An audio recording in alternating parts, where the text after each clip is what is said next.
avant d'être une femme adulte, responsable, libre, capable de faire des choix en conscience. Je sens qu'il y a encore en moi cette petite fille qui voulait juste bien faire. Celle qui croyait que l'amour se méritait, celle qui pensait que pour être en paix, il valait mieux ne pas faire de vagues. Celle qui s'excusait d'exister, qui prenait sur elle, qui devinait les besoins des autres sans jamais nommer les siens. Celle qui devenait forte, parce qu'elle n'avait pas le droit d'être fragile. Peut-être que vous vous reconnaissez dans cette petite fille modèle. Peut-être qu'elle vit encore en vous. Alors aujourd'hui, je vous propose qu'on lui laisse un peu de place pour la mettre en lumière.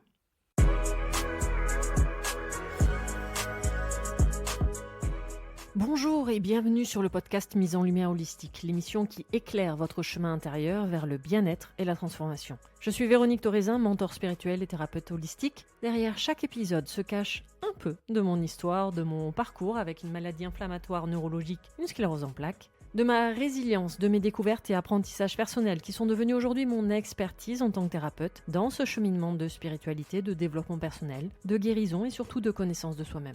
Venez récupérer des pièces de votre puzzle au travers de l'énergétique, de la médecine traditionnelle chinoise, de mindset, de symbolique de maladie, évidemment d'ancrage et de lâcher prise et bien d'autres pratiques pour vous permettre d'avancer, de comprendre et d'œuvrer sur vous-même. Chaque semaine, que ce soit seul ou avec des invités inspirants, nous explorerons divers aspects pour vous apporter des clés essentielles de compréhension dans votre épanouissement. Préparez-vous à illuminer votre chemin vers une vie consciente, ancrée et harmonieuse. Je vous souhaite la bienvenue pour ce moment d'écoute où vous découvrirez que vous êtes un corps, mais également une âme et un esprit.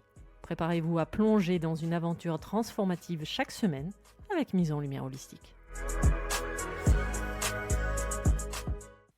Bonjour et bienvenue dans ce nouvel épisode du podcast Mise en Lumière Holistique. Aujourd'hui, j'ai envie qu'on prenne un moment pour regarder de plus près ce rôle de la petite fille modèle, celui qu'on a parfois adopté ou que l'on nous a imposé sans même s'en rendre compte, et qui, même à l'âge adulte, continue parfois d'influencer nos choix, nos relations ou la place qu'on s'autorise à prendre. Non, ne partez pas messieurs, car vous pourriez vous y reconnaître également sous certains aspects de loyauté, par exemple. Et puis au cas où, cela vous permettra peut-être de mieux comprendre certaines facettes de votre partenaire féminine. Alors, j'ai un aveu à vous faire.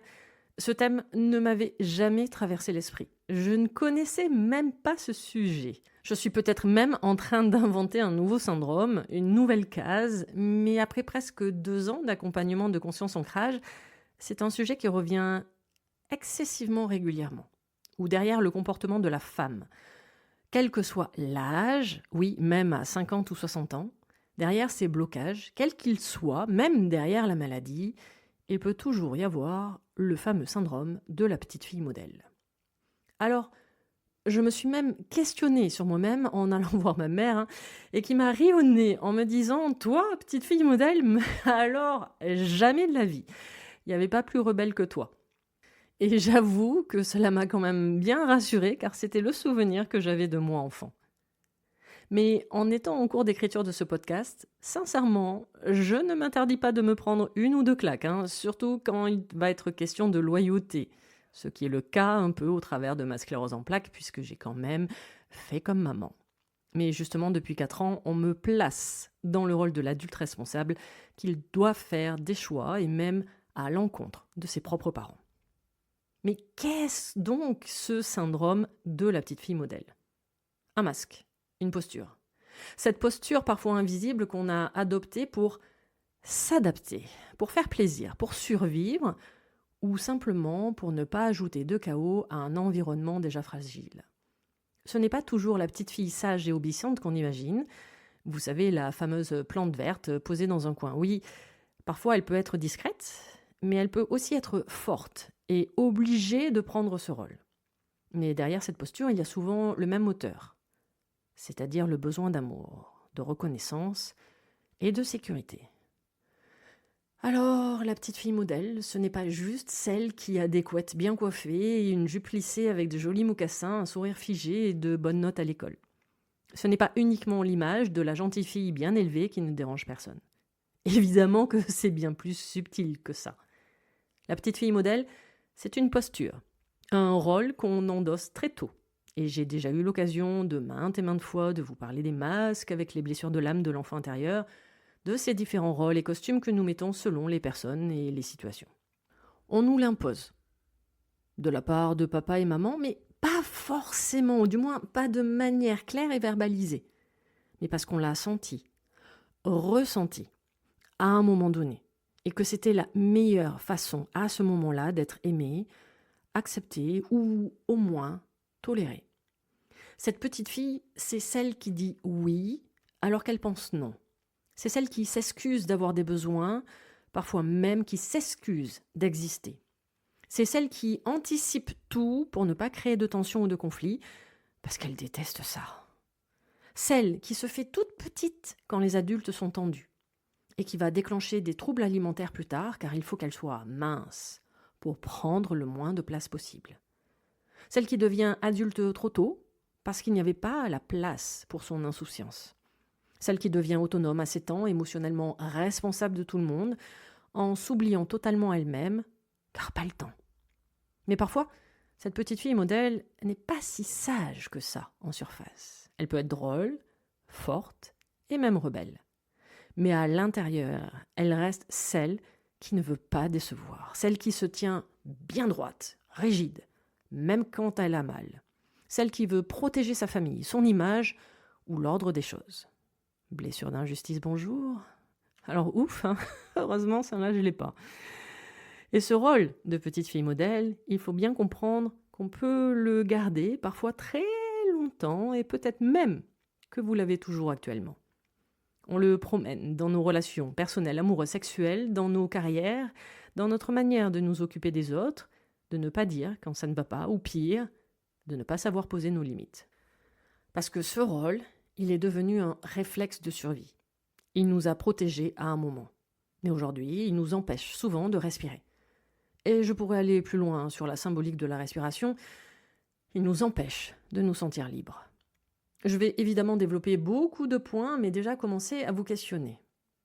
Votre posture de petite fille vis-à-vis de vos parents. Alors que vous êtes adulte, comment vous comportez-vous vis-à-vis d'eux ? Avez-vous toujours peur de leurs réactions ? Leurs réflexions vous touchent-elles toujours ? Et vous n'osez pas répondre, de peur de décevoir. Alors, simple réflexion, est-ce que vous vous asseyez toujours, par exemple, à la même place lors du repas chez vos parents ? Je referme la parenthèse. Alors, qu'est-ce que ça donne, justement, cette petite fille modèle, une fois qu'elle a grandi ? Une fois qu'elle est devenue une femme, enfin, qu'elle pense être une femme adulte responsable, qu'elle bosse, qu'elle élève ses enfants, qu'elle gère la maison, son couple, son business. On pourrait croire que ce rôle, c'est un truc d'enfant, un vieux réflexe rangé dans la boîte de souvenirs. Mais non, il est toujours là, silencieux, mais surtout bien intégré. Une croyance, bonjour. Ce réflexe, il est là, dans cette femme qui dit oui à tout, même quand son corps hurle non. Bonjour maladie. Dans celle qui fait passer tout le monde avant elle. Ses enfants, son compagnon, ses clients, son chien, sa plante verte. Elle, c'est toujours après. Alors comment vous dire que je suis ma priorité ? C'est évidemment une insulte dans ce cas. Ce syndrome est là aussi dans cette femme qui demande jamais d'aide. Celle qui ne veut pas déranger, qui gère tout le temps, tout le monde, pour ne surtout pas dépendre. Ouf, j'avoue, je me suis libérée de ça et je remercie mes amis. Il y a de très nombreuses années qui m'ont autorisé, moi, la femme forte, à leur demander de l'aide. Toujours là également dans celle qui se dit « je vais pas pleurer pour ça, c'est pas si grave », alors que ça fait 2 semaines qu'elle dort plus. Celle qui s'excuse d'avoir mal, d'être fatiguée ou même juste d'être là, c'est-à-dire d'exister. Il est là, dans celle qui réussit tout sur le papier, qui a coché toutes les cases, le job, la famille, le couple, le salaire, les diplômes, mais qui sent au fond d'elle un vide, un manque d'alignement, un petit goût artificiel tout en surface dans sa vie. PS. Ne croyez pas tous les réseaux sociaux, de jolis comptes où elles ont une vie parfaite en ayant super bien réussi. Alors, sincèrement, je l'espère pour elles, mais il y en a tellement où je sais que c'est fake. Et puis, sincèrement, parfait, c'est chiant quand même. Le syndrome de la petite fille modèle se retrouve dans celle qui est incapable de dire « Non, je viendrai pas ce week-end, j'ai besoin de temps pour moi, je n'en ai pas l'énergie ou même je n'en ai pas envie ». parce qu'elle a peur de blesser, parce qu'elle a peur qu'on dise qu'elle est égoïste, parce qu'elle a peur qu'on ne l'aime plus parce qu'elle aura dit non. Cette petite fille est là, dans les femmes qui ne savent pas poser de limites claires, qui justifient tout, qui s'expliquent trop, qui vont dans des détours pour ne pas froisser. Cette petite fille est aussi là dans la sexualité, celle qui se conforme, qui fait plaisir, qui fait comme il faut, mais qui n'ose pas dire ce qu'elle aime, ce qu'elle veut, et même ce qu'elle ne veut pas. Incapable de vivre une sexualité épanouie. Et puis, cette petite fille est là aussi dans les femmes qui s'en veulent d'exister pleinement. Celles qui réussissent, mais qui se sabotent dès que ça va trop bien. C'est louche que tout aille bien dans ma vie. Celles qui n'osent pas trop parler de leur réussite, de peur qu'on les juge, ou qu'on dise qu'elles prennent trop de place. Alors, franchement, je le dis sans jugement de ma part, parce que ce rôle, ce costume, ce masque, évidemment, qui nous a protégés, il nous a permis de survivre à des enfances parfois bancales, à des familles fragiles, à des schémas où il fallait bien que quelqu'un tienne debout. Mais aujourd'hui, est-ce que vous avez encore besoin de cette petite fille modèle ? Est-ce qu'on peut vraiment se sentir libre si à l'intérieur, on reste cette petite fille qui a peur de décevoir ? Est-ce qu'on peut assumer qui on est, ce qu'on ressent, et là où on veut aller ? Est-ce qu'on peut vraiment prendre notre place, dire ce qu'on pense, faire nos choix, si on se plie encore aux attentes, aux non-dits et aux loyautés invisibles ? Est-ce qu'on peut se choisir, s'affirmer et tracer notre propre chemin ? Est-ce qu'on peut respirer pleinement si on retient toujours un peu son souffle pour ne pas déranger ? Si vous me connaissez bien, évidemment que vous connaissez ma réponse. Ah oui, vous savez quoi ? Oui, le corps aussi, lui, il n'oublie rien. Quand votre tête refuse de voir, eh bien, votre corps va parler pour vous. Il envoie des signaux. Ça s'appelle de la fatigue chronique, des tensions, des douleurs, des maux de ventre, des problèmes de peau, de la thyroïde, un dos bloqué par exemple, des crises de panique, des troubles de sommeil, et j'en passe. Et ces maladies, alors pardon, non, ces signaux ne sont pas des punitions. Ce sont des appels au secours, des appels à revenir à soi, à lâcher ses rôles, à arrêter de trahir celle que vous êtes vraiment. À force d'accompagner, de scanner en soin l'énergie des femmes, je le vois tellement souvent. Cette petite fille modèle se cache dans le corps, dans le système nerveux, toujours en état d'alerte, dans l'énergie qu'on dégage, dans les chakras qu'on sous-alimente ou qu'on bloque. Prenons l'exemple du plexus solaire, ce centre du pouvoir personnel. Chez beaucoup de femmes, chez les hommes aussi, mais il est noué, écrasé. Pas par hasard, non. Quand on s'est tu pendant des années, qu'on a fait plaisir à tout le monde, sauf à soi, que notre valeur dépend de ce que les autres pensent de nous, ce chakra se déséquilibre. Et travailler sur ces valeurs est quelque chose d'excessivement difficile en accompagnement, car cela renvoie à de très nombreuses croyances. Je ne suis pas à la hauteur, je ne le mérite pas par rapport à un tel, et c'est pas possible. Sans parler de la comparaison constante. Et il y a aussi cette surcharge mentale, le mental qui tourne non-stop. Mais qu'est-ce qu'ils vont penser ? Est-ce que j'ai bien fait ? Et s'ils se fâchaient au cas où ? Quand la petite fille modèle est là, le mental prend le pouvoir, déconnecté du corps, déconnecté de votre intuition. Le chakra couronne s'ouvre trop, dans tous les sens, sans ancrage. On capte tout, on absorbe tout, et on finit par s'épuiser. Et puis il y a aussi le chakra du cœur, celui qui donne trop. Celui qui aime à condition d'être utile, serviable et disponible. Pas celui qui reçoit sans se justifier. Parce que quand on a grandi avec l'idée qu'il fallait être parfaite pour mériter l'amour, on finit par croire que recevoir, c'est égoïste. Et là, c'est le cœur qui se ferme tout doucement. Et puis, je vous en ai parlé, le corps n'oublie rien, donc il y a des signaux physiques, des vraies alertes du corps. Les douleurs dans les épaules ? Peut-être, parce qu'on porte des charges qui ne sont pas les nôtres. Une prise de poids ? Oui, parfois, souvent même d'ailleurs, c'est une protection. Un moyen de créer une barrière, d'occuper de l'espace qu'on n'a jamais eu le droit de prendre autrement.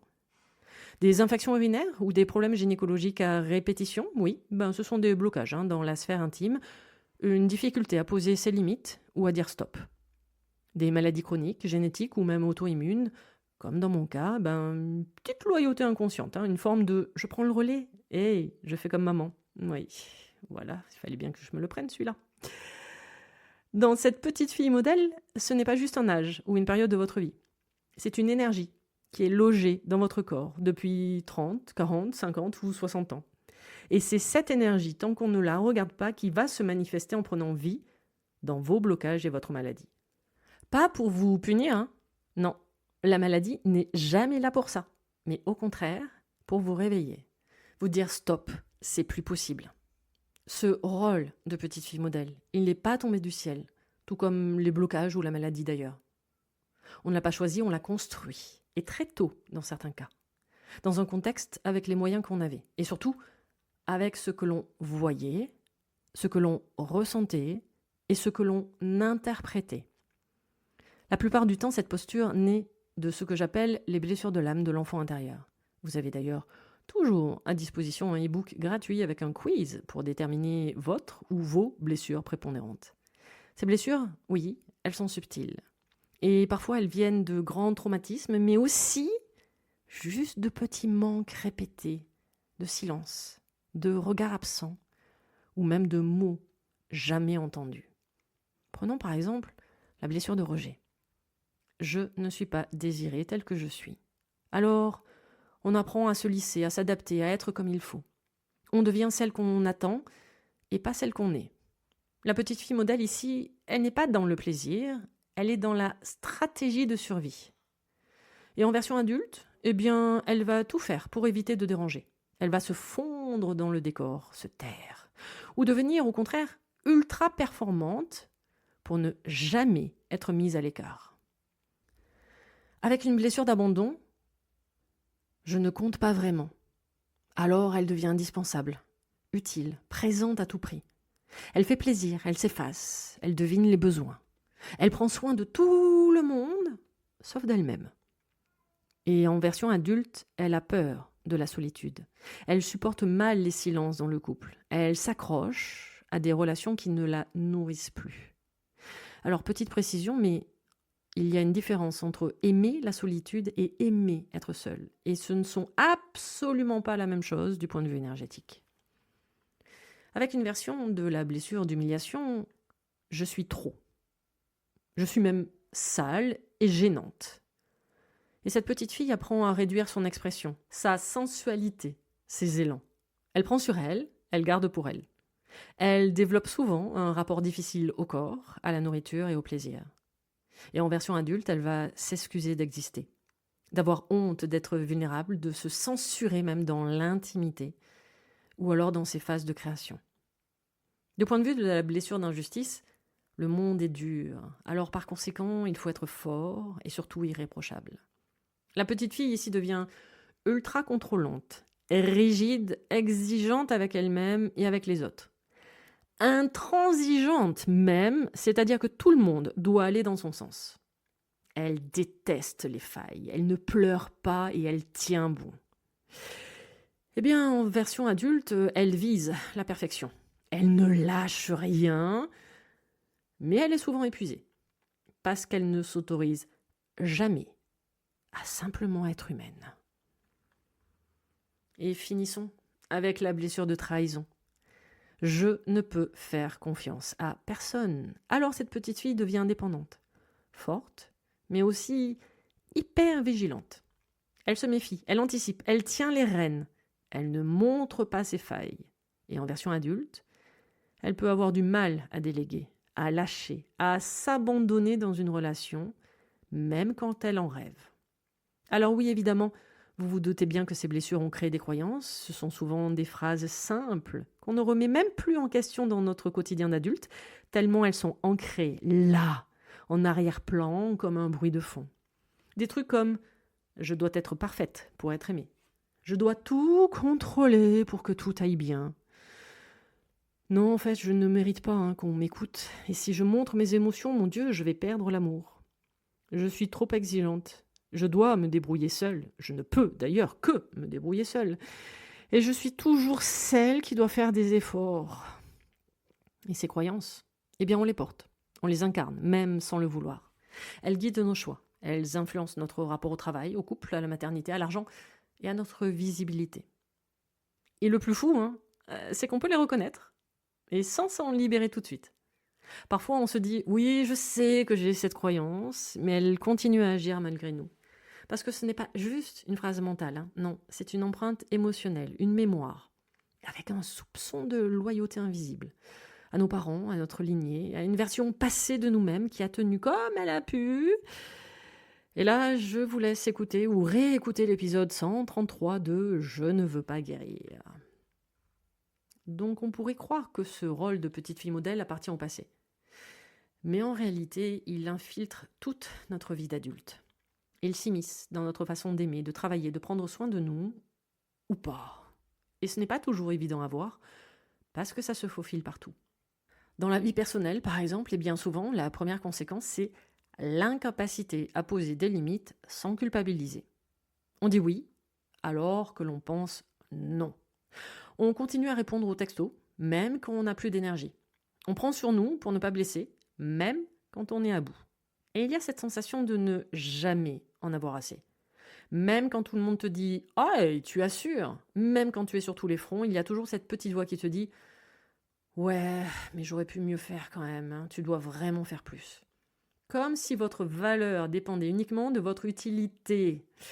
Waouh, elle va faire mal celle-là pour certains. Alors, à force, on s'oublie. On s'éteint un petit feu, par habitude, par automatisme. On fait passer l'essentiel après l'urgent. Or, l'essentiel, c'est vous, hein, accessoirement. Et dans les relations, le rôle de la petite fille modèle crée souvent des déséquilibres subtils. Elle devient celle qui donne tout, celle qui soutient, qui écoute, qui comprend et qui ajuste.